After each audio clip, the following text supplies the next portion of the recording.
And welcome once again to The Verdict. Mick Cornett with Kent Myers. We're here every week talking to interesting people and discussing topical issues. And we got one of our favorite guests back on today. A frequent visitor, Joe Castiglione, the athletic director at the University of Oklahoma, is going to join us again. He's been out hiring, marauding, and taking coaches wherever he can find them to fill up the spots at the University of Oklahoma, plus doing a lot of other interesting things. We're going to hear about it. A lot of people think that the universities just kind of take the summer off, but they might take a breath, but they rarely take much time off because the season just is right around the corner, and so many things are happening at the University of Oklahoma, and we'll get caught up on that in the athletic department. Listening to the athletic director, Joe Castiglione, today on The Verdict.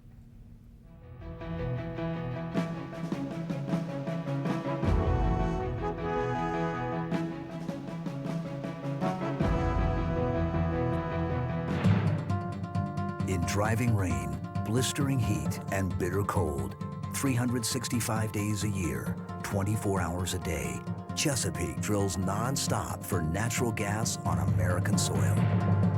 Chesapeake drills more new gas wells than anyone else, and from those wells collects the most drilling information and acquires more 3D seismic images, leveraging every efficiency to improve the odds of finding more natural gas every day with every well we drill. The better job we do of discovering bigger reserves of clean-burning American natural gas, the greater the prosperity of our nearby communities, our state, and our nation. And as long as there are more gas reserves to be found here in the U.S., we will never rest. Chesapeake. Natural gas wins the day.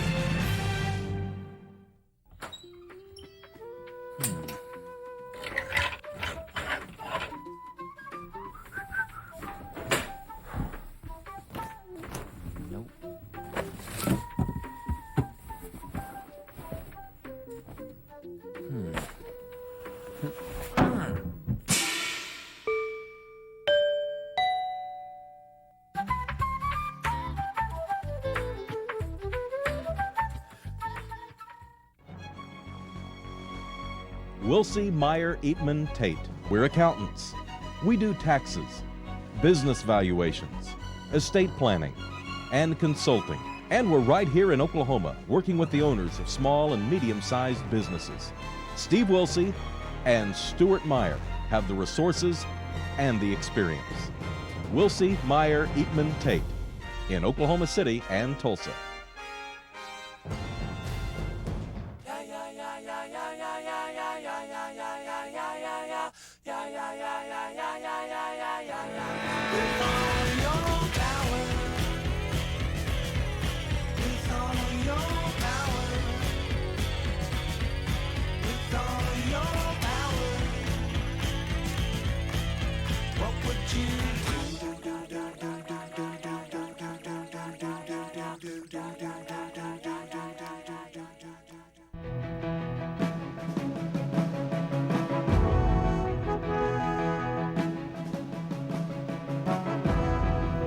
Welcome back to the set of The Verdict. Mick Cornett with Kent Myers. Kent's going to introduce today's guest. Today we're welcoming back Joe Castiglione, the athletic director at the University of Oklahoma, for another appearance on The Verdict to kind of bring us up to date on what's been going on in his world and in the world of intercollegiate athletics at OU. As you probably know and remember, he came to us originally from the University of Missouri, where he was athletic director. He's been at the University of Oklahoma since 1998. He's had unparalleled success in the athletic programs, much of it due to his great leadership, both not simply on the athletic field, but also in the academic world. In 2004, he was named National Athletic Director of the Year. Joe, welcome back. It's sure good to have you. Thank you, Kent. Mick, great to be with you guys again. It's great to have you back. Now, this was another banner year for the University of Oklahoma. The 08-09 academic season produced a lot of athletic success. You're in a very competitive conference, yet you're remaining very competitive and almost across the board. That's got to make you feel pretty good about where the program is here as we head into the 09-10 season. Well, it does, and it's been our goal from day one, maybe back in the early history of this show when we started visiting about the program, the capital campaign we put in place, the goals that we set. We said that we want to be a program that's a model by which all others are compared. That doesn't mean we're the only one at that level. There are certainly a lot of great programs out there, but we wanted to be in the sentence. And we're getting closer to realizing that goal, and it's important for us to be able to look into the eyes of every single student athlete and assure them that they have the best chance to be successful, not just those student athletes that are part of the visible sports, but every single one of them. I think a lot of people forget that along with the high-profile sports, there are a number of other sports that serve a lot of different students. Give us an example of one of the sports that might not be in the public eye as much, that you're proud of the success that they've been able to accomplish here in the last few years. May even just start with the one which emerged this year, their very first year of competition, and that's our women's rowing program. I bet most people haven't really realized that we have a women's rowing program yet, but in their first year they had 65 women athletes come out and try. I don't get that. And you're at 65 in a boat. How many? That seems like a very deep roster for rowing. Am I right?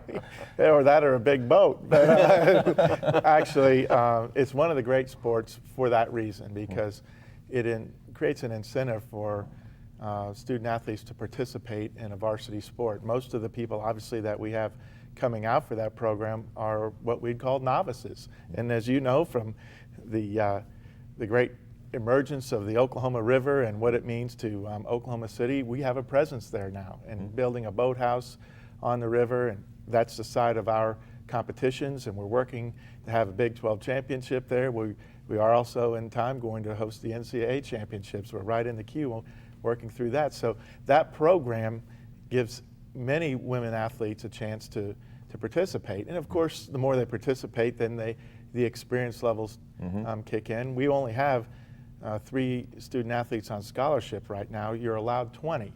But as we develop the sport over the next 3 or 4 years, we'll add more and more scholarships to the program. But that's just one of them. You know, having sports that have really not been on the scene in terms of national awareness are all starting to get up there and be very successful in NCAA postseason competition, obviously competing for and winning Big 12 championships. And we try to do that all within the framework of the mission of this university. So we can serve this university in many, many ways. Joe, how unusual is it or unique is it for one university to have in the same year the Heisman Trophy winner in football and the National Player of the Year in men's basketball? First time ever. Is So it? it's not very, it's historical. There actually has been a program that has done it within a year, but not necessarily the same calendar year, and I think that was UCLA. And really, it's exceptional. We had the Heisman Trophy winner, the Player of the Year in men's basketball, which was Blake Griffin and obviously Sam Bradford.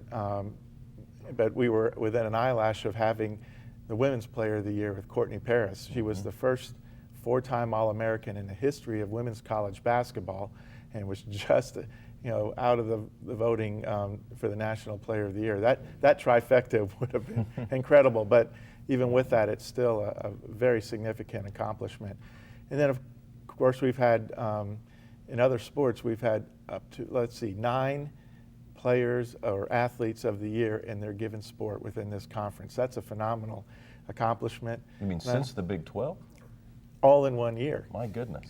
And on top of that, we've had more academic success than we've had in the past, had 6 academic All-Americans. And one interesting stat that this year, more student athletes graduated than any other year. We have kept those records between those that finished their undergraduate degree or some that had finished their undergraduate degree but still had eligibility left, and they went on and got a master's degree. So those kinds of things all focus on what we're trying to achieve with our program, and do it in a way that, as I mentioned earlier, reflects positively on the university and our state. Sam Bradford chose to come back for another season. Other players decided to come back too, and suddenly people in this off-season are thinking, wow, the football team is loaded once again, and expectations are high. What's your view on what's expected this year? There's a time when we were trying to raise the level of expectation, and now we have those expectations at a level where we want them, quite frankly. Yeah, sure. Yes, sure, there's a few that are maybe off the same page. They have unrealistic expectations. But when you have a program that has great coaches like we do, and they in turn recruit great student athletes, we get a chance to put our program in a position to be competing for a championship year in and year out. And I think the student athletes you mentioned not only want that experience and that opportunity, but sometimes people in today's world overlook the fact that there are student athletes that enjoy their college experience. They're not just in a hurry to get into the professional ranks. Some really want to enjoy that experience for as long as it can last. And you mentioned Sam Bradford. I don't know that there's a student athlete that is on our campus, or maybe has been, that models the right kind of work ethic, the way that they're focusing on trying to help their teammates get better, has these leadership qualities that are just exceptional, outstanding student. He is everything you'd ever want in a student athlete, and he is making it fun and attractive to be that kind of person. And that role modeling really helps us as we recruit the younger student athletes to come to our campus. I know that you got to accompany Sam Bradford on some of his treks to receive awards, including the Heisman. I think you also got to accompany Blake Griffin on him receiving some awards. What did that extra kind of personal exposure that you got to those two individuals teach you about them? It's just another opportunity where they reveal their character, quite honestly. It's kind of interesting when you think about those two achieving those awards we spoke of and doing it in a historical fashion, and yet neither one of them has their sights on individual awards. They're all about the team. They're all about the concept that they came to Oklahoma because they could be part of something bigger than any one person. And they just lead by example on what a person's supposed to do to try to have that kind of success. And you know, that gives them a chance to be able to recognize their teammates, their coaches, their parents who have helped develop them to get to that point of having that kind of success. Yeah, you read my mind, because of the follow-up question I was going to ask you is, can you comment on the positive impact you've noticed that their parents had on them, each of them? Just phenomenal. I think in a number of cases we've even recognized how their parents have really tried to get them to prioritize what's important in their life and know that they're not going to be solely defined by their athletic success. And so when they approach whatever challenge they have the right mindset. And most importantly, they've remained very grounded, they're very humble, and they understand that the success that's coming to them may be a blessing, but it's a blessing because they are also surrounded by a lot of really good people, and they defer and deflect the credit to them. They're just models. You just have to stop and smile, because you think, wow, we get a chance to work with them all the time. It's almost as if they majored in humbleness sometimes. Yeah, they really did. We're going to take a break and get back. The university has filled a number of head coaching vacancies here in the offseason. We'll talk to the athletic director about that when we return.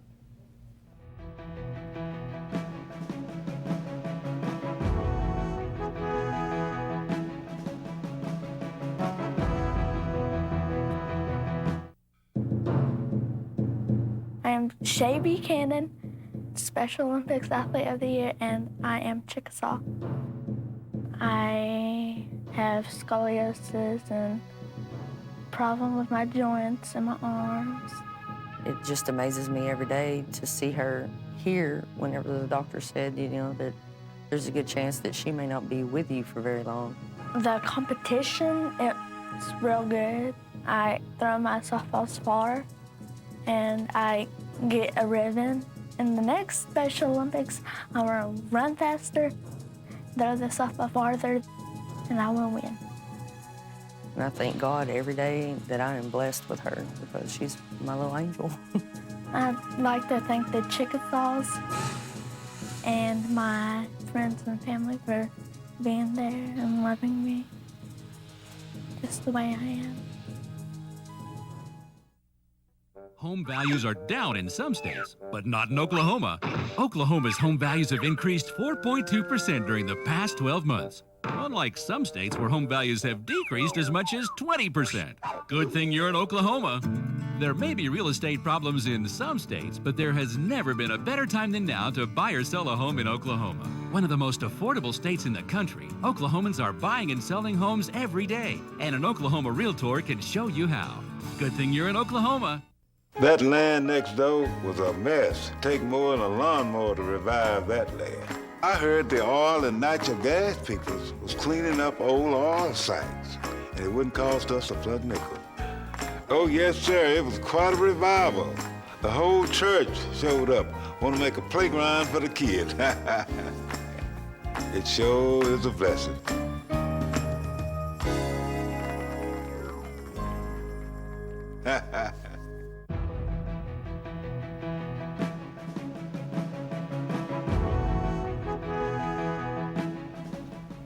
Welcome back to the set of the verdict. We're visiting with the University of Oklahoma's athletic director, Joe Castiglione. Kent, where to? Joe, you've had some coaching vacancies that need to be filled or needed to be filled, and I think you've been active in trying to do that. Can you tell our viewers about what those vacancies are and what success you've had? We had 3 searches going on at one time, Kent. That's a lot to do at one time. I've had 2 before, but this was a little bit of a juggling act, and I appreciate my staff, Larry Nafee and Greg Phillips, that helped me on. Well, can you those take us through the searches. process? What do you do? When you have an Certainly we have all kinds of personnel law that we obviously follow, and there's a time for posting the position and applications. But generally speaking, while we allow applications to come in, we're also looking around the country, sort of targeting people that we think would be good fits, at least initially. And then we look further into backgrounds and philosophies and availability. Obviously, contractual impediments prevent certain people from moving from the place where they may be at the time. And then just sort of whittle that process down to those key candidates that we want to bring to campus. And the interviews take place. They meet a select number of people while they're on campus. We can do that in a search for tennis, men's golf, and women's golf. I could never bring the candidates to campus in football or basketball or maybe even some of the other sports. The media interest is way too serious, and I can't even get away from my own home without somebody following me. I can only imagine if I had a candidate with me during those times. But it works well, and we really are diligent about the background checking. We talk to people who may have been teammates, coaches, high school, college, those that might have coached against them, those who understand their role in recruiting. And in the case of these 3 sports, they were all assistant coaches. None of them have had head coaching experience yet. So we really don't have that head-to-head competition review, but all the people that know them and have watched them model behavior, we get a chance to see that they're the right ones. And the first person hired was John Roddick, who is from Omaha, Nebraska originally, played his tennis at Georgia, and they're one of the top 3 programs perennially in the country.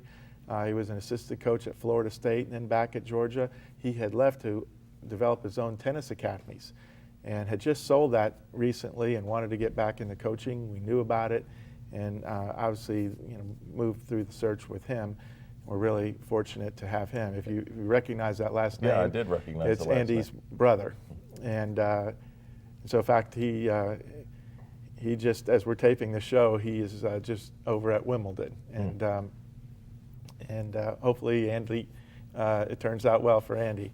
But then we also hired Ryan Hibble, and Ryan is from Georgia, played his golf, was a #1 player coming out of high school and played #1 for the University of Georgia, was an assistant coach there, tried to make it on the tour as a great golfer until an injury basically stemmed that comeback, and he's very well known. He also worked for the American Junior Golf Association, and so he's well known in those circles, and he just started last week. And then on the heels of that hiring, we announced the new head coach for women's golf, replaced our longtime coach, Carol Ludvigsen. Her name is Veronique Drouin. She's French-Canadian, went to Kent State, played her golf at Kent State. They're a very good program year in, year out, and she's been an assistant coach at Georgia.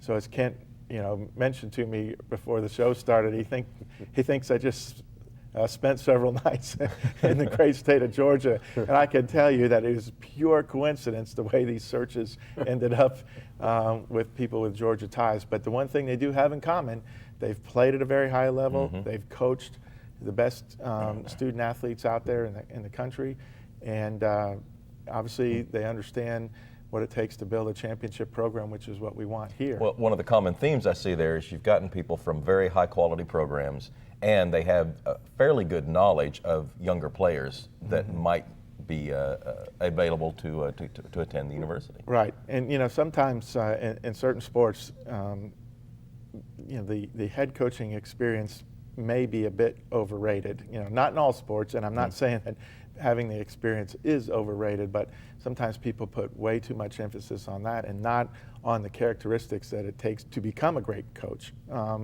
All of these three have those characteristics, and we thought, in the end analysis, that they were great fits for the University of Oklahoma. I noticed recently that the athletic department made a contribution, as they have done before, to the general budget of the university. And then it was in a down year.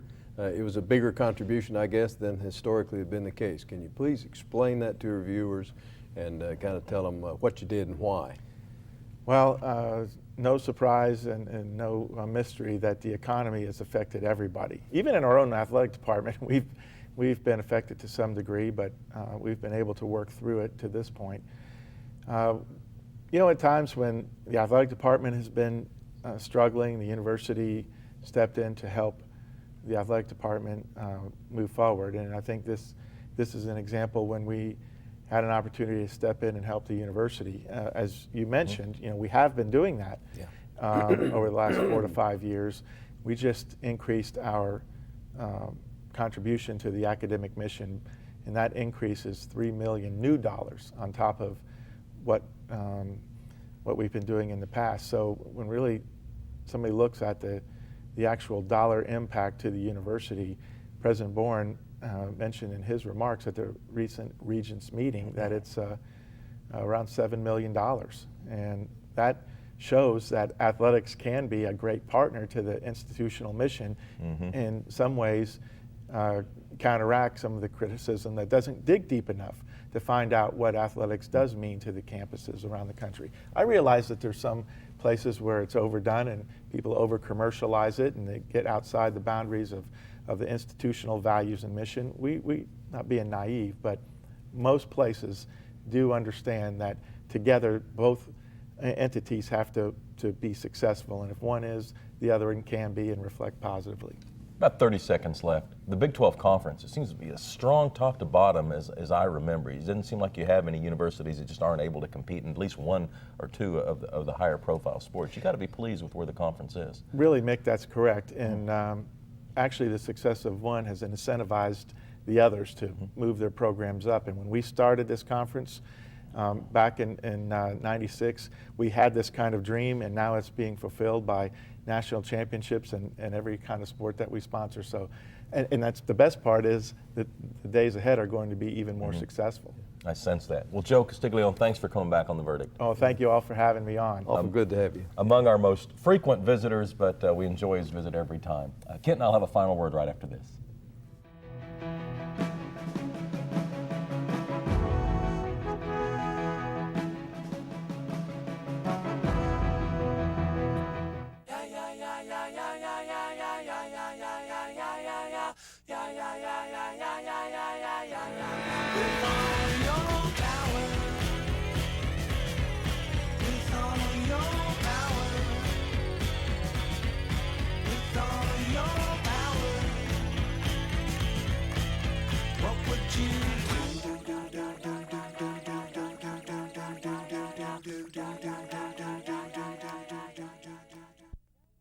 All children deserve a life of hope and love, but sometimes they experience a life of pain, neglect, and abuse.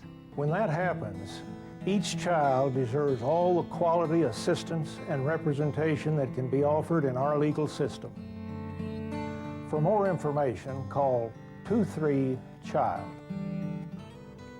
Oklahoma Lawyers for Children, helping to bring hope and love back to the lives of abused children.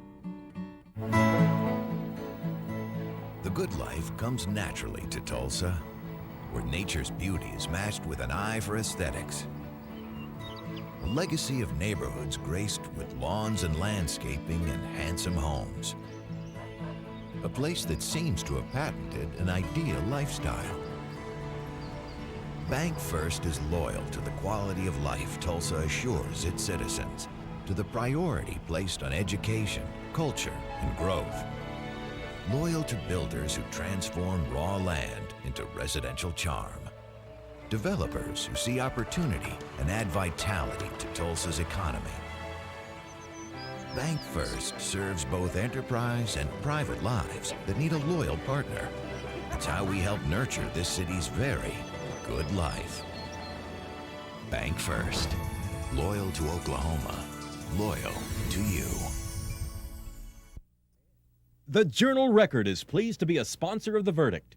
The Journal-Record, since 1903, the best source of Oklahoma business news and legal information. And for almost 30 years, Oklahoma political, government, and business leaders have turned to the McCarville Report for accurate, reliable, inside information.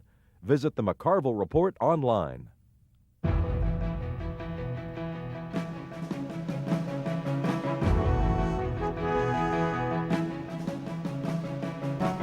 Mick Cornett and Kent Myers. We're wrapping up a show with Oklahoma Athletic Director Joe Castiglione. Just amazing how the good hires continue to happen under Joe's administration, and I'm sure the University of Georgia will forgive him for taking away 2 or 3 of their better assistant coaches to be head coaches here.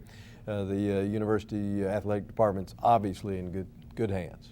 And we have some website information to give you. Soonersports.com is how you can get more information on athletics at the university. And also our website, theverdict.tv. You can log on and tell us about a show you'd like to see right here on The Verdict. For Kent Myers, I'm Mick Cornett. We'll see you next week, right here on The Verdict.